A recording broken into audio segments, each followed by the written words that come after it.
the president of a union that represents U.S. Border Patrol personnel now says that President Donald Trump's decision last month to send National Guard troops to the U.S. Mexico border has been a colossal waste of resources. "We have seen no benefit," said Brandon Judd, president of the National Border Patrol Council, the Los Angeles Times reported. The comments were a marked departure for the union, which represents approximately 15,000 agents. The group endorsed Trump during his run for the presidency and previously voiced support for his border policies. Earlier this week, for example, Judd defended Trump's decision to call MS-13 gang members animals, telling Fox News that they're worse than animals, in my opinion. "We generally support the administration, but we are not going to be cheerleading when things are not going well." Brandon Judd, president of National Border Patrol Council, and in January, Judd appeared in a White House video praising Trump, saying, "Thank you, Mr. President," and declaring that the Trump administration has accomplished more in 1 year to secure our border than any other president. Nearly 1,600 National Guard troops have been sent to the border, and Trump has said last month he wants to send between 2,000 and 4,000 National Guard troops in total to crack down on the lawlessness that continues there. Members of the National Border Patrol Council cheer for President Trump during Election Day. Reuters. Trump vowed in April that the National Guard's mission would continue until a border wall could be established. Watch. National Guard troops support Border Patrol agents. "Until we can have a wall and proper security, we are going to be guarding our border with the military," Trump said.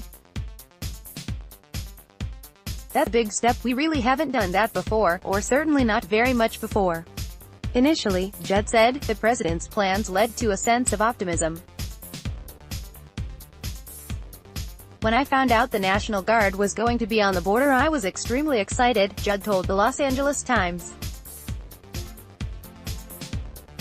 Judd said the positive result from previous National Guard deployments to the border, such as those ordered by former Presidents George W. Bush and Barack Obama, has not happened at all this time around. During deployments in 2014 and 2010, Judd said, National Guard troops were allowed to do a lot more than they are under the Trump administration. They were allowed to be in lookout and observation posts.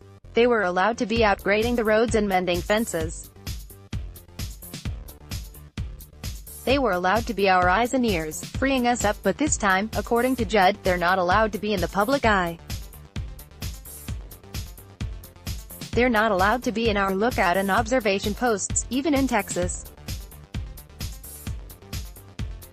Border Patrol agent reportedly shoots, kills illegal immigrant in Texas. "We generally support the administration, but we're not going to be cheerleading when things are not going well," he added. In Washington, Trump administration officials say the deployment is still in its initial stages, and has been far more effective than Judd claims. While the National Guard deployment has not yet reached full capacity, it has clearly and unquestionably been a success, with thousands of additional apprehensions and millions of dollars of drugs kept out of our country, Katie Waldman, a Homeland Security spokeswoman, told the Los Angeles Times. The third request for assistance to deploy additional guardsmen in support of the mission to secure the southern border was recently authorized and is being implemented. More help is on the way. Federal law prohibits National Guard troops from performing law enforcement activities, but they are permitted to assist Border Patrol officers with certain law enforcement functions.